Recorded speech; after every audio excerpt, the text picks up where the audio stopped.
So someone will call us risky, but I think if you don't take risk, you also take risk.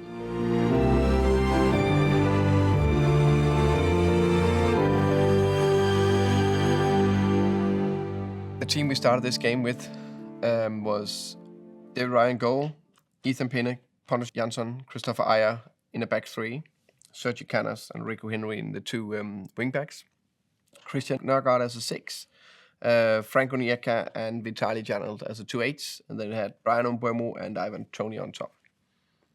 The reason why we set the team up like this was that we wanted to carry on from the season before with the back three because we think that's a big help for us in terms of defend well, and we think the team is better with a back three, back five when we need that sometimes. Going into a league that we know is maybe the toughest league in the world, and you need to be able to defend well. So that's why we kept that, and we had the 3 midfielders we also had from last season in terms of we think that give us a big stability. We also have 2 willing runners in the 8s that can run around the 2 strikers, and then 2 strikers that look very, very strong together. So that's why I want, in general, in games to be able to switch between this system 3-5-2 and let's say a 3-4-3. So that's something we've been practicing quite a lot to be able to do both. And I also play around with a more offensive Plan B solution where we have 2 sitters, a 10, and 2 strikers when we do that. So just to have different tools to play around with during a game, depending on the momentum, the score, and the team I'm in charge of.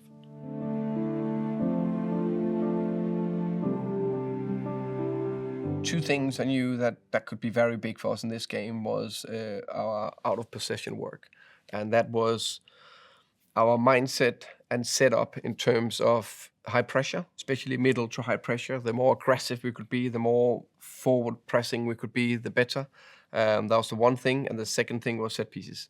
I was sure that we would be stronger than Arsenal on set pieces. So if you go through the out of possession scenarios, then Arsenal, they set up in this 4-2-3-1 or 4-4-2, depending on how you see it, especially when they defend. But they change it slightly when they attack, and it's more set. So we knew that they will put Tierney high as a wing back. They will keep Pepe to the right, also high. Then they will have Chambers in this game, White and Mari as the 3 centre backs, and then they had Lokonga and Xhaka as the 2 sitters, and then Smith Rowe, were a little bit as a 10 up here, and Martinelli was a little bit as a 10 up here, and then we had they had Balogun as their number 9. So in that transition, we knew the more it's possible, especially in the high pressure, I like to go a little bit more man-man. Because if you go a little bit in between, these teams are too good. They just find the pass in between and play around you. If you're high up the pitch. If you're lower, it's different. That's why we make it a little bit more compact. So we need to find the right balance between that. Again, if we can get the 2 strikers to do something like this in these situations, and then they were able to play all the way down to Leno, and then they played to Chambers. It was very important that our outside 8, in this case, Vitaly Janelt, released early and put the pressure, and we were brave enough, to really, really be front-footed and really brave. And can we lose a duel here? Yes, we can sometimes, but I still believe it's so difficult in the right moment, and if we press with the right intensity, that we were able to do that. Another thing where we knew where they will try to build were in their goal kicks. Again, my approach is the more we can go man-man these scenarios, the better. It's not, it's always a little bit tricky depending on where the strikers are. But we put, Chambers were a little bit low, put Vitaly Janelt a little bit higher. We had Nørgaard and Franco Nieka in here, Sergi marking Tierney, and then it was a little bit a scenario like this. And then if they wanted to play, of course, we know they have a keeper that is relatively good with his feet. So the more we either could cut the line to the keeper, or in this case, the other striker coming in, and then again, as you can see here, then we still have that little bit extra, in these situations if we can, and then we have forced it to one side and very, very man-orientated.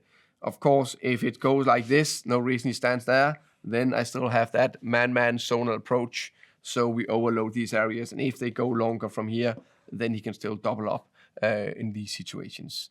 But extremely aggressive, intense in these scenarios. And that way we created quite a few dangerous situations.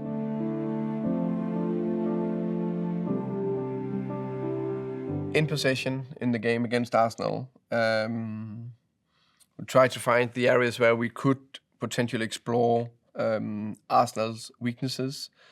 In general, I like to create local supremacy. So we have, 3 versus 2 or 4 versus 3 in different areas. I think especially a big thing for us this game were that if we play with wing backs, it's very difficult for a back four from Arsenal to cover the width.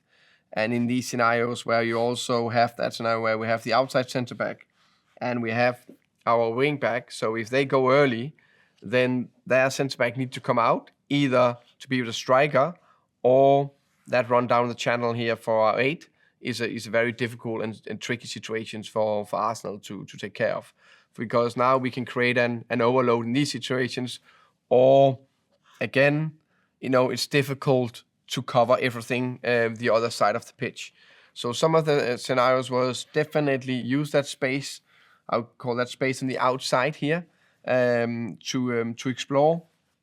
And then in general for me, as a principle, not only for this game, the more we can hurt that half space we're talking about a lot, the better. And it's maybe not, we play and we run down there and then we have a clear, beautiful pass onto the line and a goal. Then it's more, we drag the centre backs a little bit out of possession. We can combine a little bit again. And then we have a scenario where we maybe potentially have 3v2 at the back stick. So can we produce a situation where we can produce a cross here, where we also have dragged the centre back out? Then we have a very, very positive situation when we try to attack. I remember this game that I would have loved us to be even more brave on the ball in this game throughout the game. I felt we were extremely brave when we were pressing high. On the ball, I felt we were good, but I felt we could be even better. But okay, we went up 1-0 after 20 minutes. You want something to hang on to, very aware of defending well. But that was, luckily enough, something that we have progressed and got better and better too.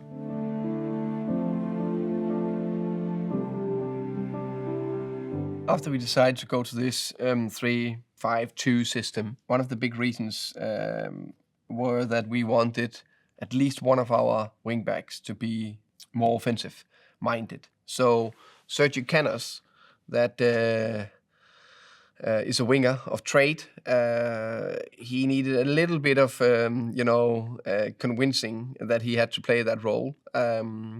But fair play to him. He's just been very open-minded, very positive about his role, playing to the left in the back end of last season in Championship, and now playing to the right because Rico Henry is fit and ready to go. Because when you play with 3 centre-back, for me, it can be a little bit too stiff and mechanic if you don't have very offensive wing-backs. And that's why I really like to have a winger, a Sergi, with his offensive qualities, technical abilities, the composure, taking care of the ball, but also the abilities on crossing, finishing, 1v1 situations. And I think Sergi in the Arsenal game played a fantastic game, defended like a beast, and on the ball, of course, produced a beautiful goal, produced a lot of good 1v1 situations, and were a constant threat. And I think that's what you get by playing a winger in a wing-back position. So in general, I try to get as many offensive players into each position, because I believe that gives us a bigger chance of winning the game.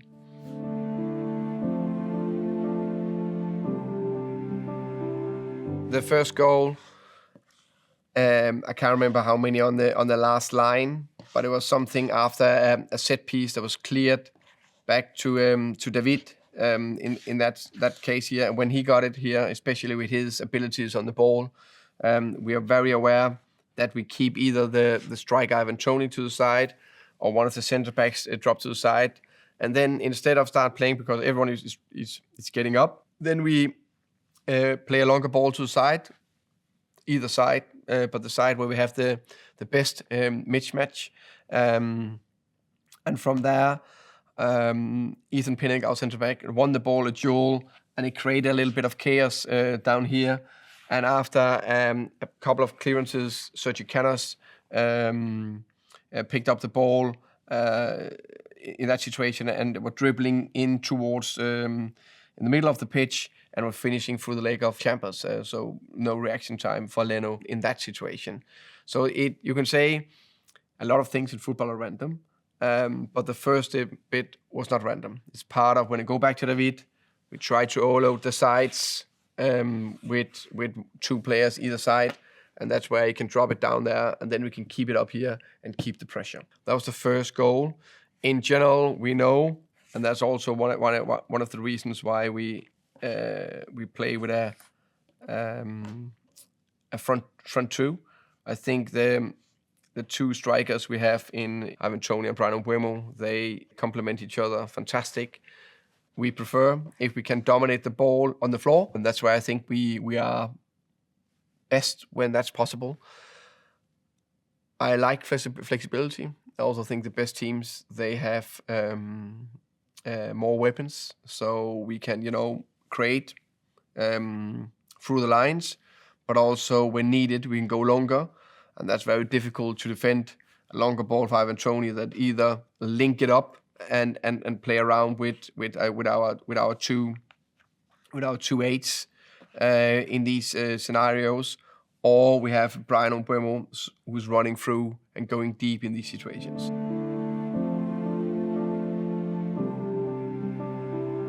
Our second goal was a set piece, long throw.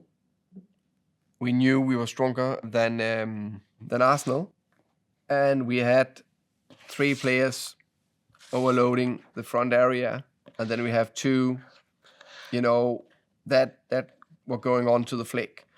And if someone is going to watch that goal back, in this case it was Mads Bech Sørensen who's taking the long throw, and no one actually touches it, actually ending bouncing in the 6-yard box and jumping in here.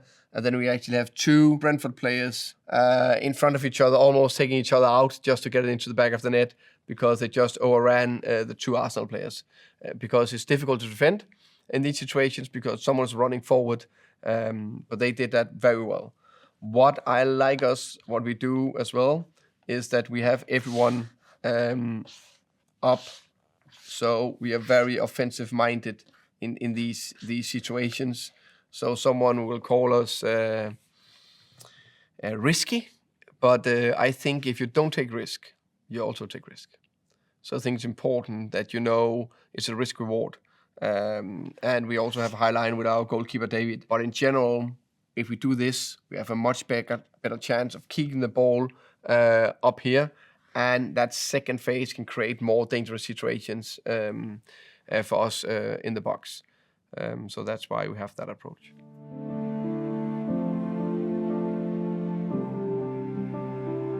The thing we learned from the Arsenal game were that we got a bit more confidence, that we could be an asset to the Premier League, that we could actually hopefully belong in this league for a long time.